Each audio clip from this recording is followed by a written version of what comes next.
hukum waris. Sebenarnya ini adalah hukum yang detail yang Allah sebutkan di dalam Al-Quran, yang mana Allah Subhanahu wa Ta'ala telah menetapkan porsi masing-masing ahli waris. Ada ahli waris yang berhak dapat porsi bagian 1/2, 1/3, 1/4, 1/6, 1/8, dan 2/3. Di bagian-bagian ini bukan ditentukan oleh para ulama. Bagian-bagian ini juga bukan ditentukan oleh para nabi. Tapi bagian-bagian ini langsung datang daripada Allah Subhanahu wa Ta'ala. Fariidatan minallah. Maka termasuk hukum yang detail yang Allah sebutkan dalam Al-Quran adalah berkaitan dengan hukum masalah warisan. Termasuk jemaah yang dimuliakan Allah Subhanahu wa Ta'ala terkait hak porsi untuk saudara dari almarhum yang meninggal dunia. Jadi pertanyaannya, apakah saudara kandung baik laki-laki ataupun perempuan ini dapat hak waris dari almarhum yang meninggal dunia? Ya. Mereka secara umum termasuk ahli waris. Ya. Karena salah satu sebab mendapatkan warisan itu adalah adanya hubungan darah. Kan saudara kandung baik saudara laki-laki ataupun perempuan itu kan masih ada hubungan darah dengan almarhum yang meninggal dunia. Dengan catatan tidak ada ahli waris yang bisa menghalangi mereka. Tentu pertanyaannya, siapa ahli waris yang bisa menghalangi saudara? Jadi kita catat saja atau tulis di papan tulis. Jadi ketika ada orang yang meninggal dunia, jadi almarhum meninggal dunia, dia punya saudara laki-laki dan saudari perempuan. Maknanya ada abang dan adik kandung yang perempuan, saudara laki-laki dan saudari perempuan daripada almarhum. Sekarang jemaah yang dimuliakan Allah Subhanahu wa Ta'ala, siapa yang bisa menghalangi mereka? Yang pertama yang bisa menghalangi itu adalah anak laki-laki. Jadi kalau almarhum ada memiliki anak laki-laki, maka saudara ini terhalang dengan anak laki-laki. Oh, kalau tidak ada anak sudah belum meninggal dunia, tapi ada cucunya. Cucu laki-laki dari anak laki-laki almarhum. Ini cucu ini tidak bisa menghalangi saudara. Karena yang menghalangi saudara itu adalah garis keturunan laki-laki daripada almarhum. Yang namanya keturunan itu kan bukan hanya anak laki-laki saja. Ketika tidak ada anak laki-laki, cucu walaupun baru lahir itu. Ya. Ketika meninggal dunia ini, ya, almarhum, maka si cucu laki-laki dari anak laki-laki yang sudah telah meninggal ini tidak bisa menghalangi saudara. Kemudian yang bisa menghalangi saudara dan saudari kandung adalah ayah kandung. Nah, di contoh seorang meninggal dunia, masih hidup ayah kandungnya. Katakanlah ini dia nggak ada anak, dia belum memiliki keturunan, tapi ayah kandungnya masih hidup dan punya saudara dan saudari kandung. Maka ayah kandung ini juga bisa menghalangi saudara. Kalau disebutkan ayah kandung daripada almarhum, ini saudara kandung, berarti ini kan ada ayahnya, ya, ini kan ada ayahnya. Maka ketika masih hidup ayah kandung daripada almarhum, ini juga bisa menghalangi saudara dan saudari kandung. Nah, sedangkan kakek, garis keturunan laki-laki, garis ke atas yang laki-laki, ya, ini ada permasalahan khilafiyah. Nanti ada bab khusus yang membahas antara kakek dengan saudara. Karena sama-sama mereka ada perantaranya adalah ayah. Dan kakek dengan almarhum perantaranya ayah.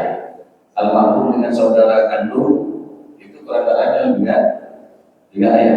Ya. Kan kalau disebutkan saudara kandung berarti sabohya dan sabohma. Ya. Berarti ini juga ada permasalahan khusus di antara jad wal ikhwah. Ya. Nah, jemaah yang dimuliakan Allah Subhanahu wa Ta'ala, tapi kalau tidak ada ini, garis keturunan laki-laki tidak ada, ya, ayah dan kakek adalah juga tidak ada, maka saudara dan saudari perempuan itu berhak. Contoh, walaupun almarhum punya anak perempuan ada 3 orang, ada 3 orang anaknya perempuan semua, ya, anak laki-laki nggak ada.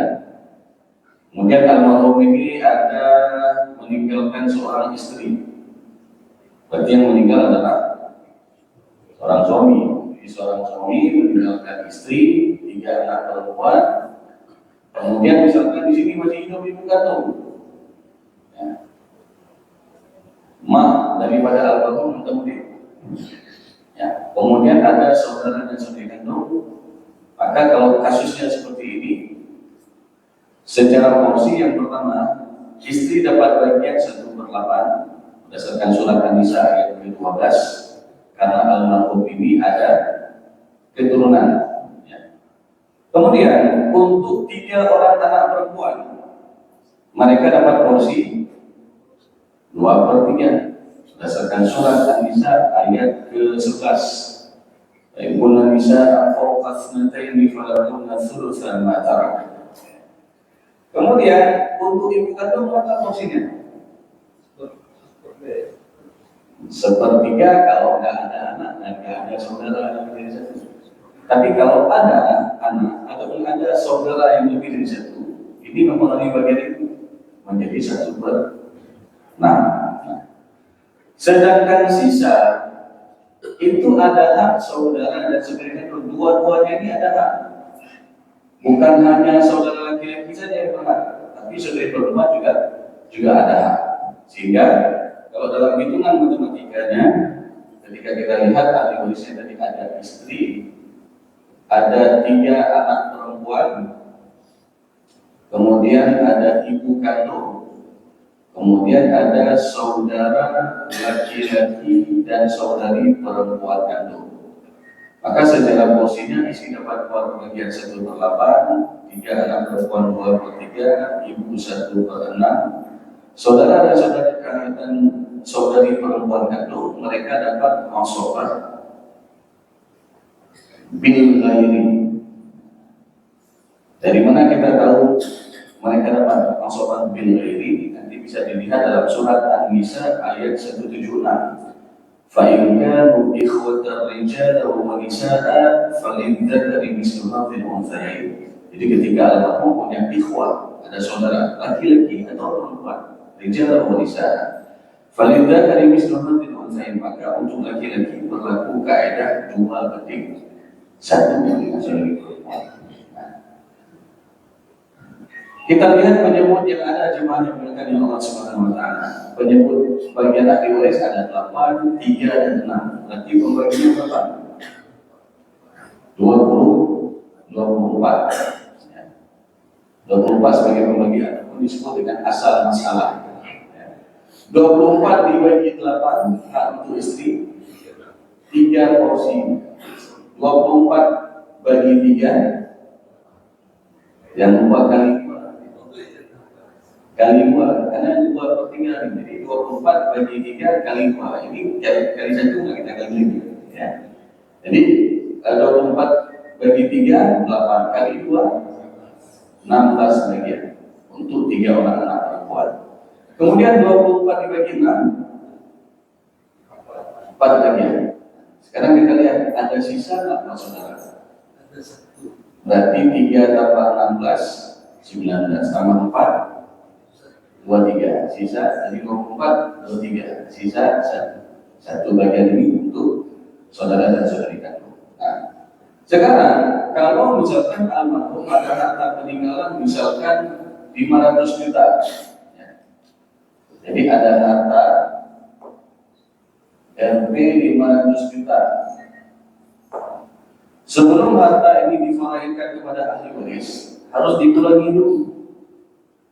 Kita lihat apakah almarhum ada hutang, apakah almarhum ada wasiat. Misalkan kita contoh saja, almarhum ada hutang, katakanlah 10 juta, ya, hutang, melunasi hutang. Kemudian almarhum pernah berwasiat, yang meninggal itu belum 10 juta kan sih, bisa. Nah, berarti sisanya berapa? 480. Nah, 480 inilah yang akan divalidkan untuk ahli waris, bukan dari 500. Karena tadi ada kewajiban yang berkaitan dengan harta peninggalan almarhum, ya, adalah dikurangi hutang dan juga wasiat.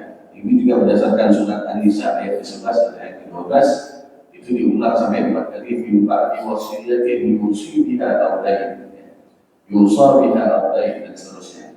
Jadi bahwasanya pembagian warisan itu dilaksanakan setelah diselesaikan hutang piutang dan juga wasiat. Walaupun dalam ayat Al-Quran dua disebutkan wasiat kemudian hutang, tapi Rasulullah SAW mengatakan dalam hadisnya hutang dua baru wasiat. Sehingga total harta yang akan divalidkan untuk ahli waris adalah 480 juta. Maka dengan itu jemaah yang dimuliakan oleh Allah Subhanahu wa taala, untuk mencari nilai satu bagian bagaimana? Jadi rumusnya harta dibagi asal masalah pembagi.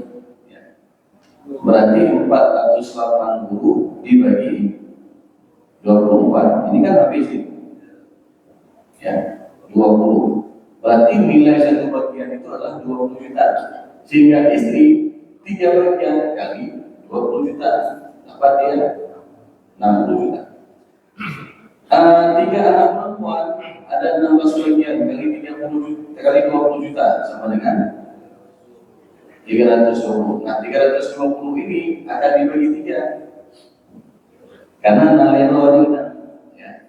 Ini anak pertama, 2, ketiga. Ini dalam buku 320 ini. Ya.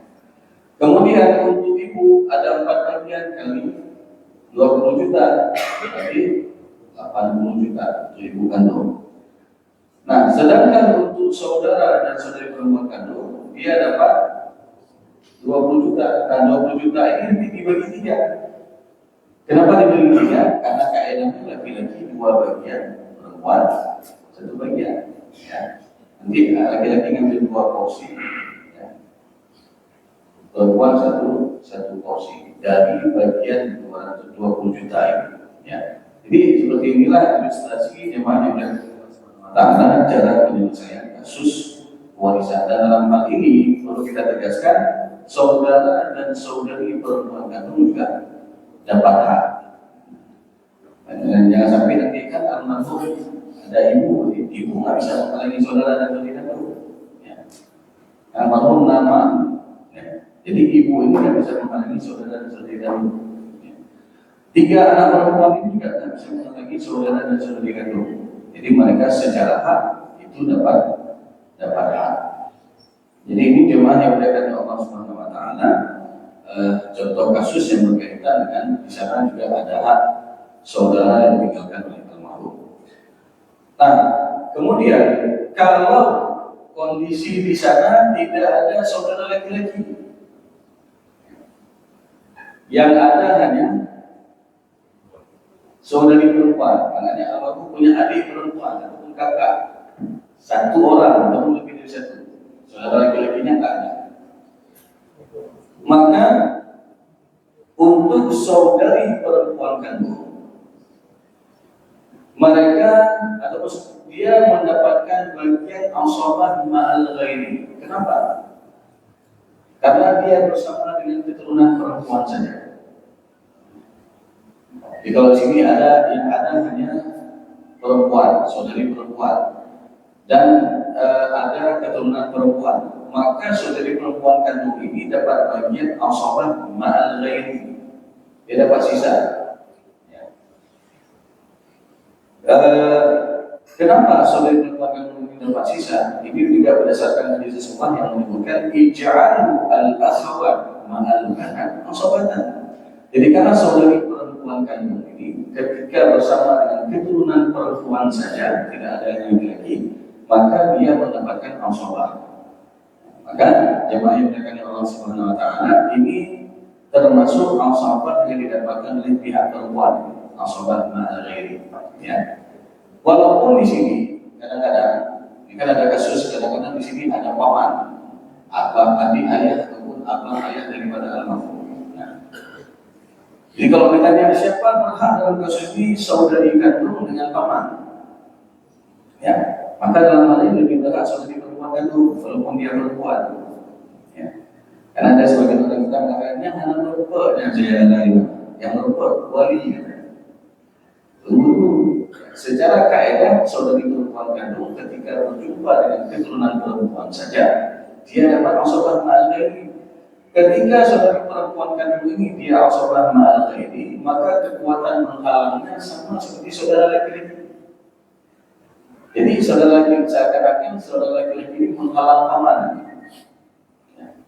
Maka ini tidak perlu kita mempelajari bab hijab nanti. Siapa yang menghalang, siapa yang dihalang dalam masalah kewarisan. Jangan sampai kita salah dalam memberikan fatwa. Ketika kita salah memberikan fatwa dalam kasus ini, misalkan kita menetapkannya paman lebih berhak atau paman sabar, saudari berumah kandung nggak dapat, berarti kita telah mengharamkan hak kepada orang yang seharusnya berhak, dan juga kita memberikan hak kepada orang yang tidak berhak. Jadi makanya penting juga kita mengetahui tentang permasalahan tentang hijab, siapa yang dihalang, siapa yang menghalang dalam masalah kewarisan. Baik, kita ada yang pertanyaan, kita silakan. Dia masker, masker. Yang betul, ya. Ya, kalau di sini masih hidup ayah. Ya. Ayah atau ibu. Ya. Almarhum meninggal dunia, ayah masih hidup, ibu masih hidup. Maka dalam kasus ini ayah dapat bagian 1/6, ibu dapat bagian 1/6. Tapi dalam hal ini ayah setelah dapat bagian 1/6, karena dia bersama dengan keturunan perempuan saja, tidak ada anak laki-laki, ditambah dengan asabah 1/6 plus sisa. Sedangkan saudara dan saudari ini terhalang dengan ayah. Jadi ini menariknya. Jadi kalau masih hidup ayah tetap dapat hak. Ya, jadi dia dapat bagian 1/6 plus asabah. Kapan? Ketika ayah itu bersama dengan keturunan perempuan saja. Tapi kalau ada perempuan dan laki-laki, nah ada nanti. Maka dalam hal ini ayat dapat bagian pokok saja 1/6 berdasarkan surat An-Nisa ayat 11, wali kabaraihi likulli wahidin minhum as-sudusu mimma taraka in kana lahu walad.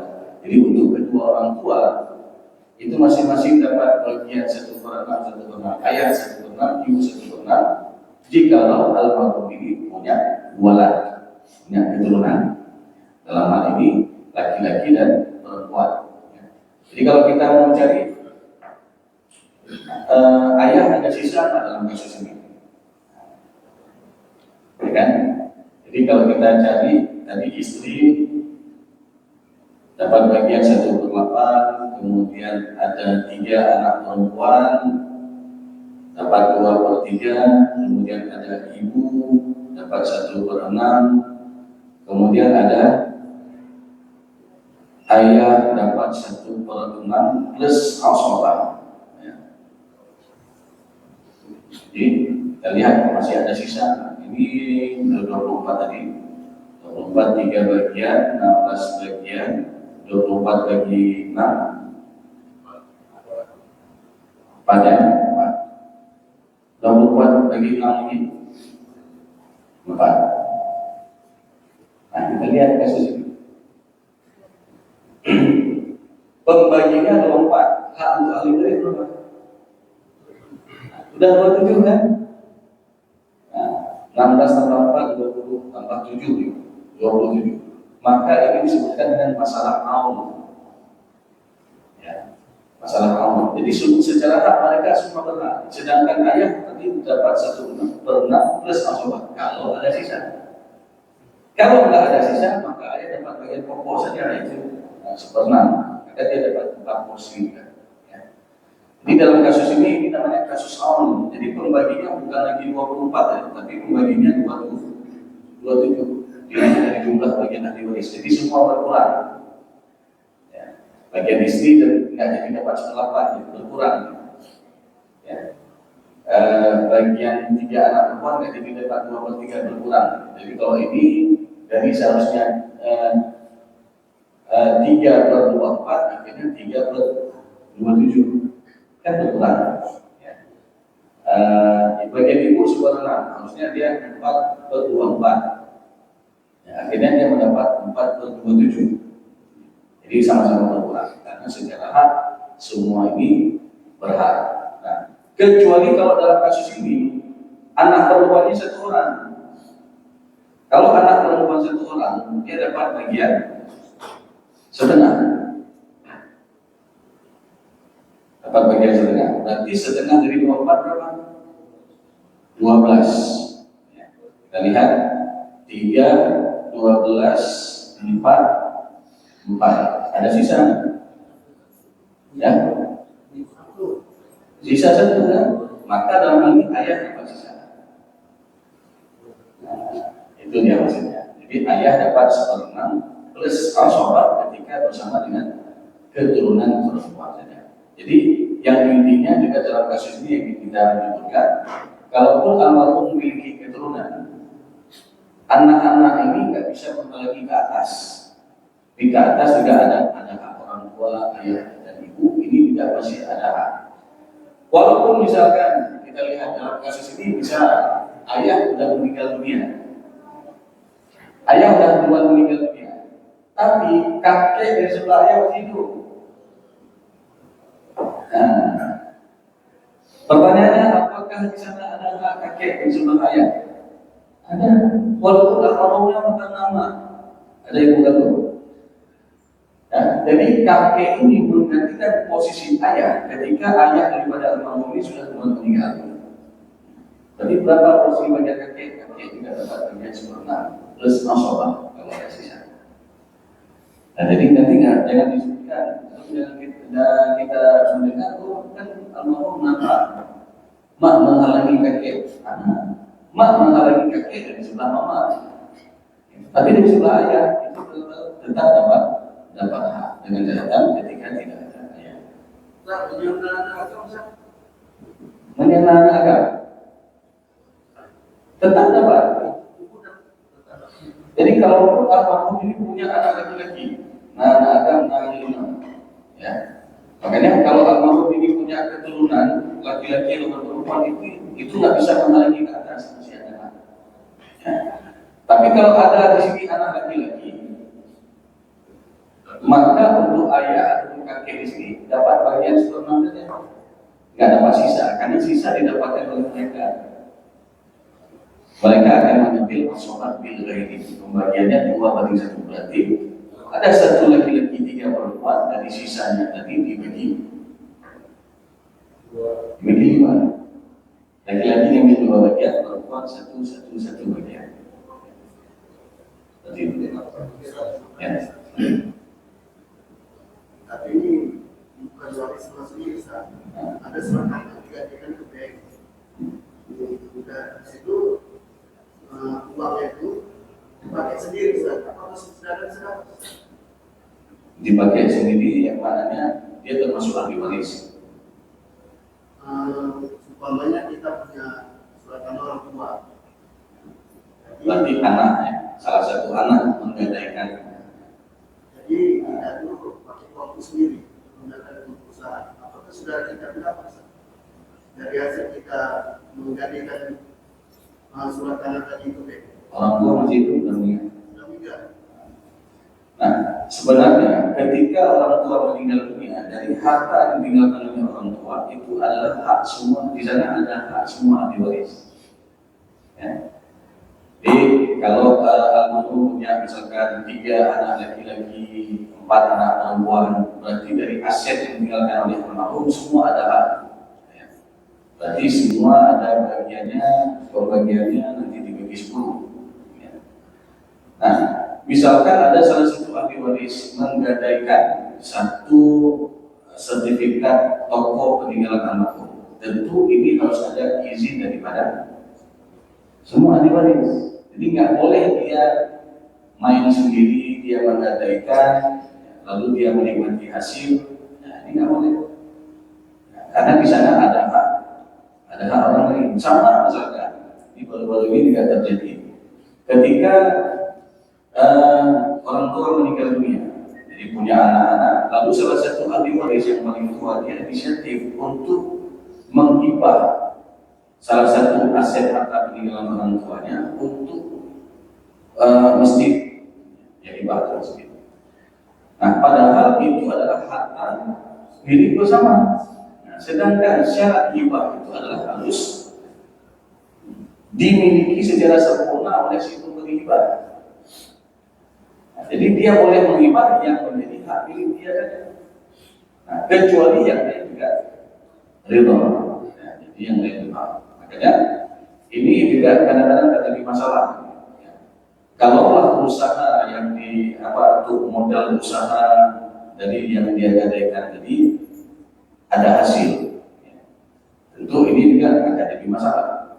Sebaliknya kalau dari yang diusahakan tadi pailit rugi, ini juga jadi masalah. Kadang-kadang nanti setelah dihitung ini bagaimana ini ada juga harta satu toko, harta pengen orang tua yang misalkan digadaikan oleh salah satu ahli waris. Maka kalau kita cari win-win solusi dalam hal ini, kita cari solusinya. Nah, kita hitung juga bagian itu. Kalau yang sudah digadaikan itu kita hitung juga. Kemudian nanti kita kurangi hak kepada ahli waris yang sudah menggadaikan itu. Misalkan nilainya berapa, yang diambil uangnya berapa. Nah, itu juga salah satu solusi. Ya. Ataupun dianggap yang digadaikan itu udah, kalau setelah dihitung porsinya sama, berarti yang menggadaikan ini dia dapat itu saja yang sudah dia gadaikan, tapi dia nggak dapat harta yang lain. Nah, itu sah-sah saja, makanya ini teknis dalam berbagian harta warisan. Makanya kalau ingin menggadaikan dan sebagainya, ini harus ada keizinan daripada semua ahli waris. Paling tidak mereka ridho dan tahu. Kadang-kadang ada juga yang menggadaikan diam-diam. Ini ada kejadian. Jadi meninggal orang tua, ahli warisnya nggak ramai, 2 orang, satu laki-laki, satu perempuan. Kebetulan yang perempuan ini dia merantau karena ikut suami. Ya. Yang laki-laki ini di kampung. Ketika yang perempuan ini pernah satu hari dia minta untuk dibagi harta warisan, lalu abangnya di kampung mengatakan, dia bagi nyawa meninggalan kecil tadi. Rupanya diam-diam dia gadaikan. Di Pegalan, dia gadaikan karena dia perlu uang dan lain sebagainya. Nah, setelah digadaikan sudah enak. Jadi digadaikan satu petak tanah. Akhirnya beberapa bulan ke depan digadaikan lagi tanah yang lain karena adiknya tadi kan. Puncak permasalahannya ketika abangnya di kampung ini meninggal dunia. Jadi adiknya pulang kampung. Ketika pulang kampung, tadi orang kampung itu dengan berbilang masalah orang ibu kunci. Lalu orang kampung bilang, adik kami bergelar ya Pak. Ini kan jadi masalah.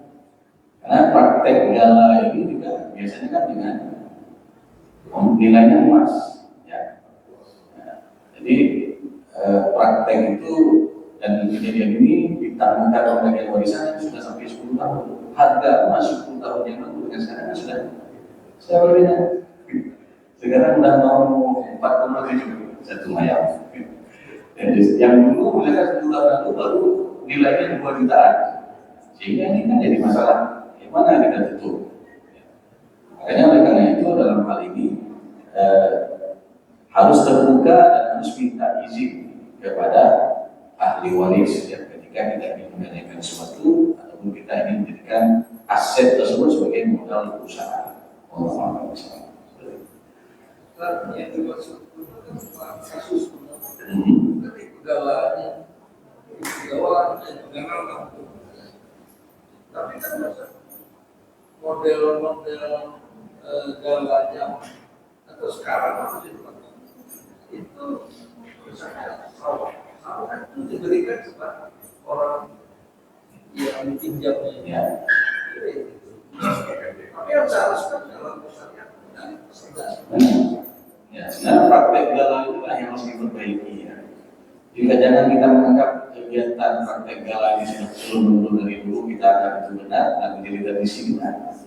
Itu salah ya. Sebenarnya yang digala itu kan menjadi barang gadaian yang menjadi jaminan ketika suatu saat nanti dia nggak bisa membayar. Bukan berarti dia mengambil hasil di situ, bukan berarti dia menguasai dan sebagainya. Ini praktek yang salah. Tapi praktek ini ya sudah menjadi tradisi di mana. Jadi karena ketidaktahuan dan sudah menjadi kebiasaan. Makanya ada sebuah pepatah itu yang mengatakan kebiasaan itu belum tentu baik, tapi yang baik itu dan benar itu harus dibiasakan. Ya. Baik, dari minggu ada yang ya, kalau tidak ada, mungkin kita padai saja kajian kita pada pagi berbahagia ini. Tuhan yang telah kita sampaikan tadi, ya, ada yang lain. Nanti di luar itu. Insya Allah. Masalah harta bersama. Ya. Biasa meninggal suami, rata-rata itu harta sudah berhak milik istri. Ya. Sehingga yang membagi ada lagi bagi. Dan seandainya kalau dibagi harta suami dan harta istri, yang mana harta suami, yang mana harta istri. Dan seandainya ada harta bersama, maka harta bersama itu yang dibagi atau memang harta suami saja. Sekarang misalnya begini, suami meninggal, istri meninggal, tapi dapur istri meninggal, nah istri meninggal, hak nama sertifikat rumah itu ada sama istri. Ini gimana cara begini? Ya, baik. Terima kasih Sob. Jadi sebenarnya yang bertanya lebih paham.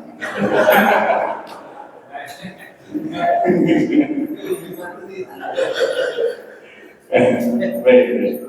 Jadi berkaitan dengan harta bersama itu definisinya adalah harta yang didapat setelah perkawinan. Walaupun ada yang mengatakan yang dalam syariat ada harta bersama, harta suami, harta istri. Tapi sebenarnya secara keumuman dalil itu ada dalam surat An-Nisa ayat 32. Lirijali nasibu mimma iktasabu wa linisai nasibu mimma iktasabu. Jadi bagi laki-laki ada bagian dari apa yang mereka usahakan, perempuan juga ada bagian dari apa yang mereka usahakan. Walaupun dalam teknis pembagiannya dalam syariat kita tidak ditentukan porsinya. Secara undang-undang itu ditetapkan 50-50 daripada harta bersama. Maknanya harta bersama ini kan tadi kita katakan harta yang didapat setelah perkawinan. Jadi setelah perkawinan, baik yang dominan bekerja suami ataupun yang dua-duanya bekerja ada penghasilan, maka semua penghasilan itu kita dapatkan sebagai harta bersama.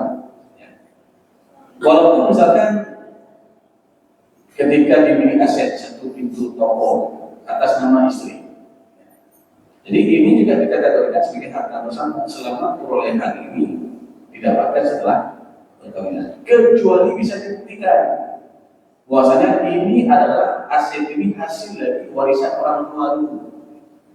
Misalkan istri sebelum meninggal dia dapat warisan dari orang tua, kemudian dengan uangnya itu dia beli toko itu sendiri, maka ini dikategorikan sebagai harta bawaan istri, bukan harta bersama. Sekali lagi ini kecuali bisa dibuktikan. Tapi kalau ini tidak bisa dibuktikan, selama ini didapatkan setelah perkawinan, ini dianggap sebagai harta bersama. Kalau dalam kasus tadi, misalkan istri meninggal dunia, ya, maka di sana ada dua harta yang perlu kita pisah. Ada yang mana saja harta bersama, yang mana harta bawaan. Harta bersama itu adalah kita katakan tadi adalah harta yang dapat setelah perkawinan. Ya. Baik penghasilan suami ataupun penghasilan istri itu juga harus dihitung. Ya. Maka dari harta bersama tadi misalkan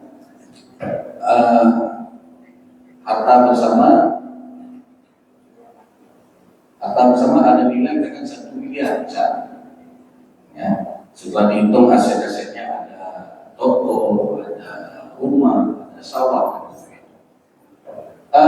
dan almarhum juga punya harta bawaan, ya. Bawaan yang didapat dari bagi warisan orang tuanya ataupun yang didapat sebelum menikah. Ada nilainya 300 juta setelah ditaksir. Jadi, nah secara harta bersama dalam undang-undang kita itu dibagi dua harta bersama.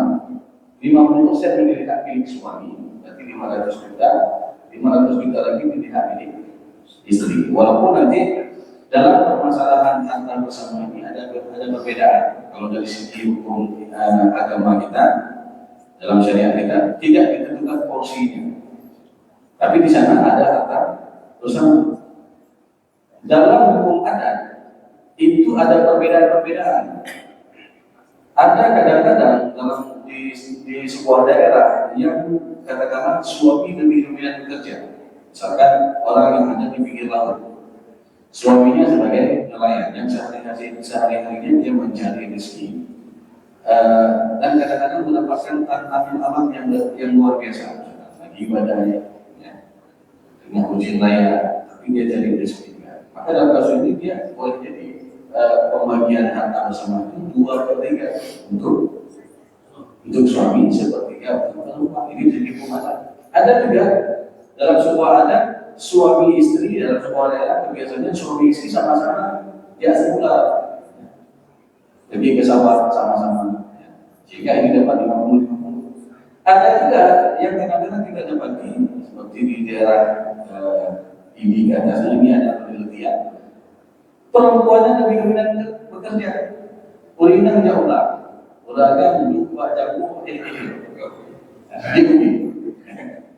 maka dalam hal ini kadang-kadang di situ tidak ditentukan bahwa lebih banyak perempuan daripada suaminya. Itu kondisional tergantung ada. Tapi dari segi hukum negara itu lebih 50-50. Berarti total harta peninggalan almarhum 500 tadi ditambah dengan harta bawaan, berarti 800 inilah yang menjadi harta peninggalan dari almarhum istri. Nah, ya, jadi memang kebiasaan ketika istri meninggal karena istilahnya mantan tim ayah, anak lagi yang sangat kita sayangkan, kadang-kadang suami ini nggak divalaikan menikah lagi, sehingga dia jadi pencampuran harta. Ada hadiah selama ini dari suami istri. Ya.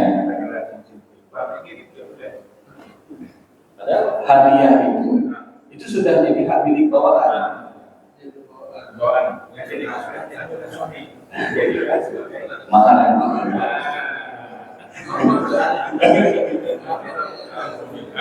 Boleh jadi selamat, boleh jadi ada rencana. Baik, Bapak-Ibu belajar Allah SWT, kita berikan kita pada bagian ini, mudah-mudahan akan kita sampaikan tadi bisa menjadi ilmu yang bermanfaat dan bisa kita aplikasikan dalam kehidupan kita sehari-hari. Lebih dan kurang saya mohon maaf. Aku qouli hadza wa astaghfirullah li wa lakum wa lisa'il muslimin. Wassalamualaikum warahmatullahi wabarakatuh.